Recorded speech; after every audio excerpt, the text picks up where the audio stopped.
ஏன்னா இன்னைக்கு வந்து கார்ப்பரேட் நிறுவனங்கள் ஃபர்ஸ்ட் வந்து ஓடிடி நிறுவனங்கள் வந்து எல்லா படங்களையும் வாங்கினாங்க.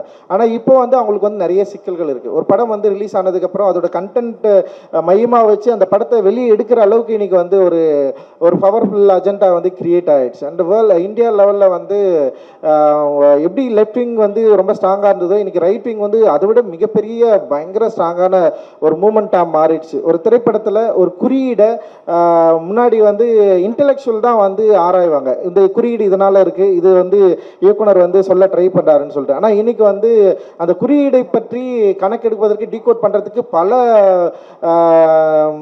பல பேர் முன்வந்துட்டாங்க. அண்டு குறிப்பா வந்து சென்சார் போர்டு வந்து ரொம்ப தீவிரமா அதில் வந்து இருக்கிறாங்க. குறிப்பா ரைட் விங் என்ன சொல்றது ஆதரவு மனப்பான்மை உள்ள சென்சார் போர்டு உறுப்பினர்கள் வந்து நீங்க நம்ம வந்து சென்சார் அப்ளை பண்ணாலே அவங்கள நம்ம பார்க்கலாம். உள்ள வரப்போ நம்மளை பார்க்கறது, நம்மளை அவங்க கிட்ட பேசுறது, ஹேண்டில் பண்றதெல்லாம் வந்து பயங்கரமா இருக்கும்.